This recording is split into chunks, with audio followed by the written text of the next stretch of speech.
야, 로봇주 맨날 얘기 나오는 게 로봇주가 계속 오르는 이유가 뭐예요? 그 다음에 지금 들어가도 돼요? 너무 비싼데 이런 얘기합니다. 그래갖고 오늘 이거 말씀을 드리는데 이게 뭐 많이 올라서 못 사요, 사요 이런 얘기 드리는 게 아니고 한번 잘 보시면 될 것 같아요. 그리고 로봇주 작년 10월부터 저희 채널에서 했고 지금 한 많이 오르는 대여섯 배 올랐습니다. 그때부터 해가지고 잘 업황을 보셔라 라고 말씀을 드리고 있는 겁니다. 그 당시에는 테마성으로만 인식이 됐던 시기였거든요.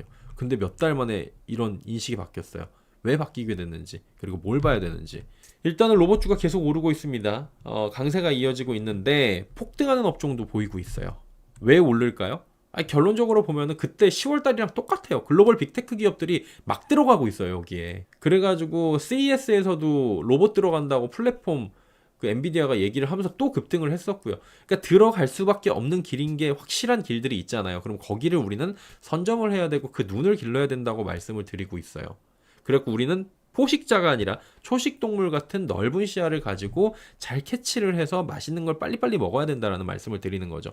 그리고 국내 대기업들이 참전을 했잖아요. 삼성, LG, 현대, 뭐 두산, 한화까지 지금 요즘에 들어갑니다. 정책적 수혜 들어가죠. 국내에서 정책적 수혜 들어갑니다. 그러니까 돈이 계속 몰리고 있어요. 이거 빠지면 또 이게 나오고 막 이러면서. 그래서 AI 다음으로 로봇 휴머노이드가 부상을 했어요. 그래서 한국 증시에는 빠르게 반응하면서 일단은 부품 기술주의 수급이 집중됩니다. 다만 테마적 성격이 가지고 있어요. 여전히. 근데 AI 다음 필수 사업이기 때문에 실제 투자와 성과물들이 나오고 있어요. 또 어떤 종목들은 흑자 전환 예고가 되고 그래요.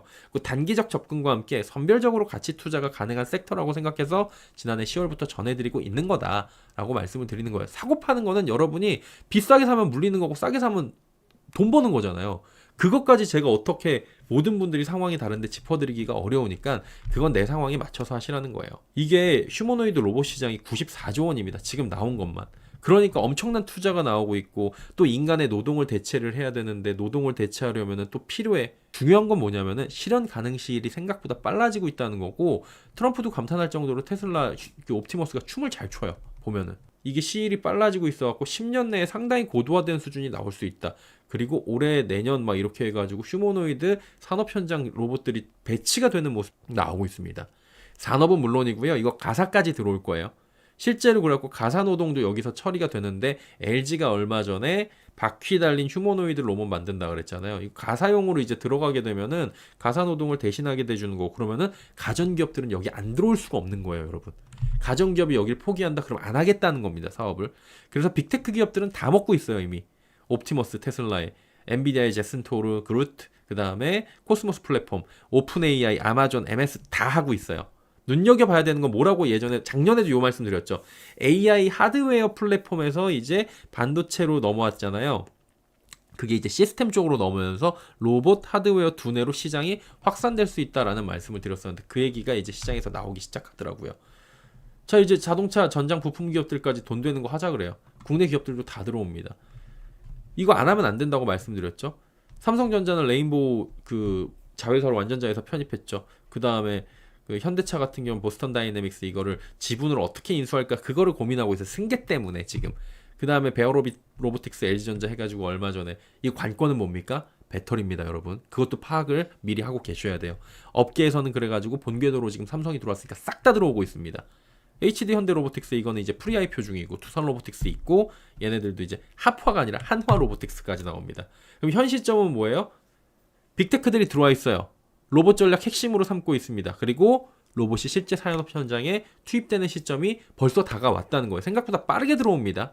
그리고 과거에는 띠리띠리뽀 이거 했잖아요. 그게 아니고 얘네들이 춤을 추고 그 다음에 일을 해주고 힘든 거 해주고 그러면서 인간 활동을 대시할 수 있는 성능이 요구돼서 개인적으로는 얘네가 어떤 생각을 하고 발전을 하면서 인간을 진짜 잠식할지 무섭긴 하지만 어쨌든 간에 지금 상황에서는 이런 부분을 좀 봐야 된다. 그래서 산업 로봇에서 또 이제 범용 로봇으로 진화하는데 그렇기 위해서 산업 로봇은 되게 단순한 거잖아요. 이거 올려 내려 이런 수준이 아니라 이걸 올려서 디테일하게 잡아서 움직여서 여기다 놔. 사람들이 하는 노동을 대체하려면 범용 로봇이 돼야 되고 판단을 할 수 있어야 돼요. 그러려면은 실제로 움직이고 느끼고 정밀하게 작용해야 되니까 신체 부품 핵심 기술이 들어간다고요. 그래서 요즘에 뜨는 애들이 액추에이터, 실제로 만드는 부품, 모터, 감속기, 센서 이런 애들이 갖고 LG 노텍은 얼마 전에 로봇의 눈이 되겠다.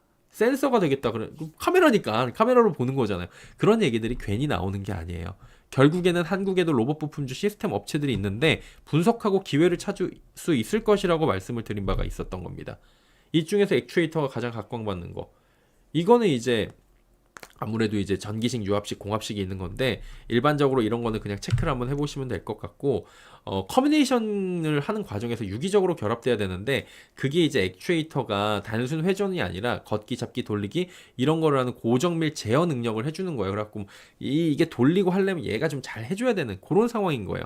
그래갖고 최근에는 전기식 스마트 액추에이터의 수요가 증가하고 있고 이게 많이 들어가더라고요. 휴머노이드 한 개당 한 25개, 35개 들어가요. 고급형 모델은 50개까지 들어가. 이게 많이 들어가면은 더 원활하게 움직이겠죠. 애가 자연스럽게 잘하겠죠. 고급형은 많이 들어가고 보급형은 조금 들어가겠죠.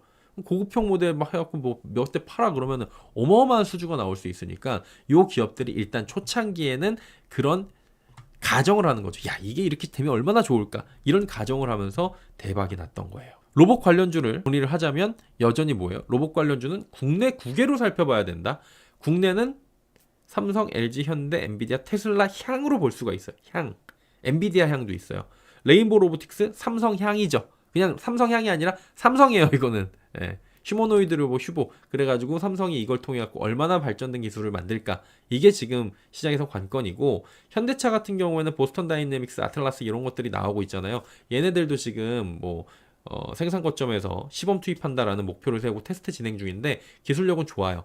그리고 이걸 이제 어떻게 뭐 편입을 할 건지 지분을 어떻게 할 건지 그 얘기가 나오고 있는데 이건 시간 되면 다음에 한번 짚어드리도록 하겠습니다.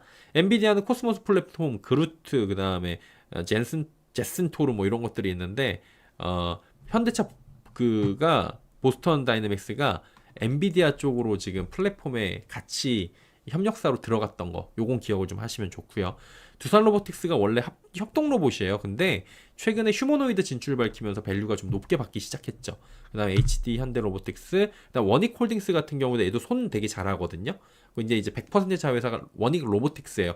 요즘에 부각이 제가 이게 한 3개월 전에 해드렸나? 2개월 전. 근데 그 다음에 부각이 좀 되더라고요. 근데 이제 얘네들도 자율이동 조작 로봇 이런 거 해가지고 뭐 자회사 100% 거의 가까이 가지고 있는 애들이 있고 클로봇 같은 경우에는 보스턴 다이내믹스 파트너십 관련주입니다. 그리고 로보티즈는 LG전자가 2대 주주고요. 로보티즈 같은 경우에는 어제 흑자 전망 리포트 나오면서 상한가 가고 막 그랬었어요. 액추에이터입니다. 로보티즈는 근데 액추에이터뿐만이 아니라 여러 가지를 많이 하더라고요. 그리고 이제 로보스타 이것도 LG전자가 최대 주주입니다. 그래갖고 휴머노이드 기술 협력 업체고 엔젤 로보틱스도 LG전자가 2대 주주인데 최근엔 LIG X1에다가 9억 원 규모의 그거 계약을 체결했다 그래갖고 공시 나오면서 조금 올라가기도 했었고 그다음 유니퀘스트 같은 경우는 제슨토르 관련주, RS 오토메이션도 제슨토르 관련주, 엔비디아의 아이작 로봇 로크웰 오토메이션인데 로크웰 오토메이션도 최근에 미장에서 엄청나게 올라갔습니다. 하이젠 RM은 얘도 아마 액추에이터 쪽일 거예요. 그다음 모터, 서버 모터, 방폭적 모터. 그래갖고 얘네들은 열을 관리하고 액추에이터. 그다음 SPG는 감속기. 유일 로보틱스는 콜옵션도 보유하고 있다. 그래가지고 이거 대기업 관련주.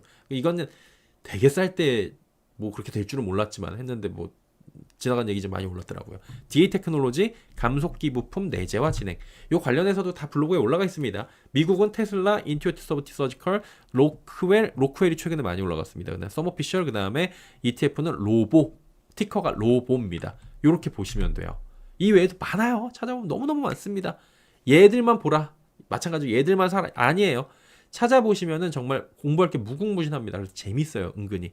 그래서 이 시기에 트렌드에 맞는 기술이 지금 아까 말씀드렸던 애들의 그 네 가지 분야가 있었고 그 중에서도 지금 액추에이터가 가장 감속 그다음에 뭐 모터 이런 것들하고 센서 이런 식이잖아요. 그것들이 왜 올라가게 되는지 그럼 어떤 기업이 있는지 그럼 이건 수주가 되면 몇 개씩 들어갈 수 있어갖고 이익이 어떻게 되는지 그런 모습들을 보면서 그 다음에 트렌드에 맞게 움직일 겁니다. 얘네들도 그런 식으로 움직임이 일부 테마성으로 나올 수가 있고요. 그래서 아직까지는 액추에이터랑 모터 감속기, 센서 이런 애들이 정한데 센서보다는 액추에이터가 제일 세고 모터 감속기 얘네들도 지금은 강하긴 하더라고요. 로봇주는 적자 기업이 많죠. 흑자 전환 기대감도 조금씩 나오고 있어요. 지난번에 대기업과의 제가 협업 가능성이나 이런 거 말씀을 드렸는데 지금도 마찬가지입니다. 좀 불안하신 분들이나 이런 분들도 계시고 그런데 어쨌든 그런 것들을 메워주기 위한 벌추장치나 안전장치는 대기업의 지분구조 이런 거잖아요. 그거를 보면서 주목해볼 방법, 그리고 대기업이 왜 투자를 했을까, 이걸 한번 생각을 해보는 거죠. 그래서 걔네들이 유리할 수밖에 없는 구조예요. 그런 거 보시고요. 그 다음에 초기 진입 구간에서 필요한 핵심 부품주들의 상승이 나타나는데, 이것도 이제 종목별로 돌아가면서 진행돼갖고 머리가 좀 아프실 겁니다. 그래서 공부 많이 하셔야 되고, 다만 이거 밸류에이션 부담 얘기 나올 수 있습니다, 이제. 그래서 그때는 또 이제 조정이 나올 수가 있거든요. 테마성인지 기술력인지, 얘네들이 진짜 내가 투자하려고 하는 혹은 한 곳이 그런 것인지에 대한 구분이 좀 필요할 것 같아요. 매번 제가 받는 질문이 뭐냐면은, 오늘 이거잖아요. 지금 사면 늦나요? 늦었는지 아닌지는 알 수 없죠. 하루에도 투자 시간대마다 매수 가격이 어제만 봐도 마이너스였다가 상한가 가고 막 그러는데요. 다 매수 가격이 다르기 때문에 가장 좀 어려운 질문이에요. 다만 이런 늦고 아니고로 떠나갖고 내가 이거 공부를 해보니까 성장성이 분명한데 관심을 가져야 되겠죠. 그리고 이제 적자 기업이 많다 보니까 불안하잖아요. 그럼 흑자나는 기업이 뭘까? 2년 내로 가이던스가 좀 좋아지는 기업이 뭐가 있을까? 전망이 좋은 게 뭐가 있을까? 체크를 각자 해보시는 거예요. 시장에서 각광받는 게 왜 각광받을까? 그럼 이 테마 안에 들어가 있는 애 뭐가 있을까? 소수로 선정을 해요. 걔들을 늦었나 아니냐를 따지는 게 아니라 많이 올라와서 못 사는 게 아니라 걔들이 좀 이제 눌림목 나오거나 조정받을 때 나는 소액시 한번 모아가 볼까? 이런 생각을 가질 수도 있고, 아니면 난 이거 안 할래. 그럴 수도 있고요. 지금 로봇 이 질문만 제가 4번 받았어요. 동일한 분한테. 재밌어요. 그래서 답장을 안 해서 그러는 건지도 모르겠는데 10월부터 5번 정도 업데이트를 했습니다. 이 자료가 계속 업데이트가 되면서 제가 방송을 하고 있는 거예요. 그때하고 비교하면 많이 오른 건 4-5배 올랐거든요. 돌이켜보면 매번 늦었다 그러잖아요. 근데 누군가한테는 수익 기회가 찾아오고 있는 거죠. 많이 올라서 못 오른다라고 생각할 수 있지만, 과감하게 살 거리라고 생각할 수 있고 껄무새가 될 수 있지만, 대다수가 비슷하게 하고 있으니까 그 중에서 생산적으로 생각하고 나한테 맞는지 아닌지 체크하고 내 자금 사정에 보면 되는 거예요. 그리고 마지막으로 제가 방송했을 때가 이거였어요. 조정 나올 때 제가 방송을 했거든요. 조정 나올 때 방송하니까 어떤 분들이 이제 망했다 팔아라 그러는데, 미리 들어간 분들은 좀 이제 괜찮을 수 있는데 나중에 들어간 분들은 좀 머리 아플 수 있었잖아요. 그래갖고 사라 팔아라가 아니라 성장성을 한번 꼭 보셔라라고 말씀을 드렸던 거고, 그래가지고 이제 이게 그때 당시 그대로 워딩이에요. 예. 그래서 투자 방향성을 가져가 봐라 라는 내용이었고, 그때 이후에도 사실은 움직임이 좀 있었다라는 겁니다. 어느 업종이나 올라가면 내려와요, 여러분. 당연한 겁니다. 그 과정에서 100% 모두가 수익 보느냐? 못 봐요. 예를 들어서 제가 모르긴 몰라도 리딩방을 운영을 하는 사람들이 정말 천재적인 사람이 운영을 해도 그 투자 회원들 100% 수익 못 낼걸요? 일괄적으로 그 돈을 내가 다 내 계좌에 넣어갖고 한 번에 내가 운용을 하지 않는 이상은 안 되는데, 그건 불법이잖아요. 안 돼요. 수익을 낼 수가 없으니까. 그 말을 듣는 게 이제 속도가 달라요. 오르면 내린다라고 생각을 하셔야 되고, 모든 과정에서 수익이 날 수 없다라고 대전제를 가셔야 돼요. 대신 치밀하게 보고 확률을 높이고 그 다음에 내 상황에 맞게 대입을 하고 공부를 많이 해놓으면, 거기에 운까지 좀 붙여주면은, 그러면 이제 수익이 그때 나는 거죠. 운 100% 아니면은 100% 수익은 없습니다. 자, 오늘 전해드린 내용은 도움될 만한 자료들이 분명히 있거든요. 그것만 쏙쏙 뽑아 가셔갖고 여러분의 보조 자료로 놓고 보시면 참 좋을 것 같다라는 말씀을 드리면서 오늘 방송 여기서 마치도록 하겠습니다.